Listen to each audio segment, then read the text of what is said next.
Olá, tudo bem? Sejam bem-vindos ao nosso canal. Continuemos então analisando as maldições do mundo antigo nesse segundo vídeo. Então Josué declarou uma maldição sobre quem viesse a reconstruir Jericó, advertindo de que quando os seus fundamentos fossem repostos, o filho mais velho do construtor haveria de morrer, e quando as suas portas fossem montadas, seria o filho mais novo desse alguém que morreria. Josué 6, verso 26. Outro exemplo dessa mentalidade primitiva pode ser verificada no caso do filho bastardo de Davi com Batseba. A criança, de acordo com o texto, é morta pela deidade judaica para que o rei fosse castigado por seus crimes. Todavia, porquanto com este feito deste lugar sobremaneira que os inimigos do Senhor blasfemem, também o filho que te nasceu certamente morrerá.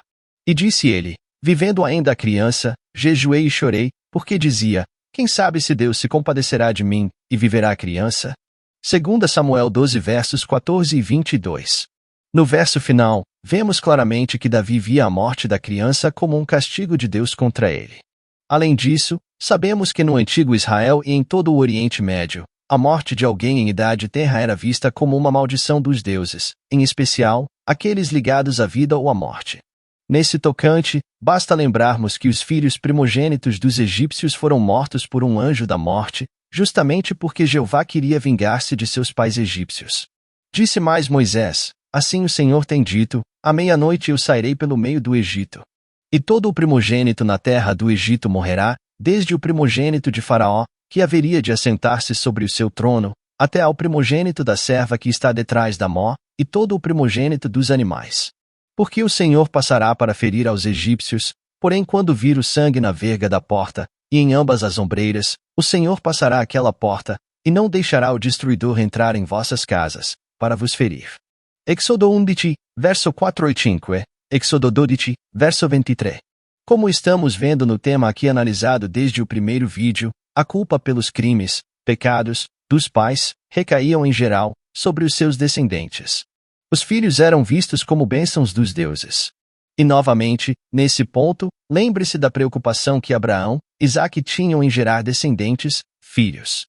Era através dos filhos que uma família ou clã se perpetuava. Uma família sem filhos era considerada maldita e que estava pagando por algum erro de algum ancestral ou descendente. Matar um filho era o mesmo que acabar com uma família.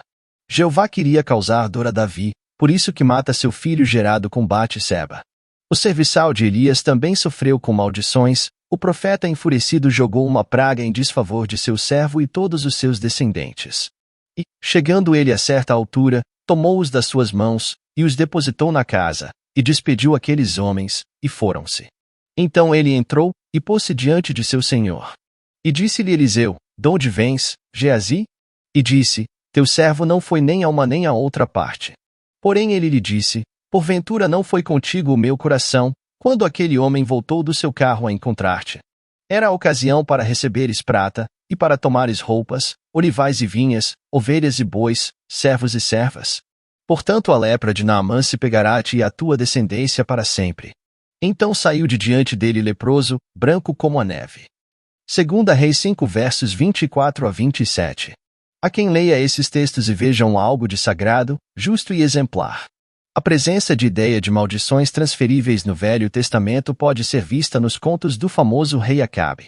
O Deus primitivo Jeová havia jurado que mataria Acabe e seus familiares por causa de seus atos, porém, esse rei se humilhou e então Jeová, segundo o conto, transferiu completamente a maldição para os filhos de Acabe, a fim de que este não visse enquanto vivesse as desgraças de todos os familiares seus. Não viste que Acabe se humilha perante mim? Por isso, porquanto se humilha perante mim, não trarei o mal enquanto ele viver, mas nos dias de seu filho trarei o mal sobre a sua casa. 1 Reis 21 verso 29. Os judeus sobreviventes da destruição de Judá imposta pelo poderoso Império Babilônico, que viviam no exílio, entendiam que eles e seus filhos estavam sendo castigados pelos erros de seus pais. Nossos pais pecaram, e já não existem, e nós levamos as suas maldades. Lamentáculos 5 verso 7. Em um dos trechos do livro de Jó, seu escritor nos diz o seguinte: Deus guarda a sua violência para seus filhos, e dá-lhe o pago, para que o conheça. Jó 21 verso 19. Essa ideia de culpa coletiva parece que com o tempo foi alterada nos mitos bíblicos, pois encontramos textos como esses. De novo veio a minha palavra de Jeová, dizendo: Que quereis vós dizer, usando na terra de Israel deste provérbio? Os pais comeram uvas verdes, e os dentes dos filhos estão embotados. Pela minha vida, diz o Senhor Jeová, não tereis mais ocasião de usardes deste provérbio em Israel. Eis que todas as almas são minhas, como é a alma do pai, assim também a alma do filho é minha. A alma que pecar, essa morrerá. Ezequiel 18:1-4. Os pais não poderão ser mortos por causa dos pecados dos filhos, nem os filhos pelos dos pais. Cada pessoa que mereça morrer sê-lo-á em razão dos seus próprios crimes. Deuteronômio 24, verso 7. Porém não matou os filhos deles, mas fez segundo está escrito na lei, no livro de Moisés, como o Senhor ordenou, dizendo: Não morrerão os pais pelos filhos, nem os filhos pelos pais, mas cada um morrerá pelo seu pecado. Segunda Crônicas 25, verso 4. Com o tempo, parece que se tentou introduzir nos escritos judaicos uma outra perspectiva quanto à culpa conjunta, coletiva ou da solidariedade. Pois encontramos ideia de uma culpa individual. Os textos acima demonstram que os indivíduos seriam condenados segundo os seus próprios atos, não mais podendo as penas do criminoso, pecador, ser transferidas para seus filhos. Vejam que em Ezequiel é afirmado que havia em Israel um provérbio popular que indicava que antes os filhos pagavam pelos atos dos seus pais. No entanto, isso não mais seria assim, cada qual agora responderia por si.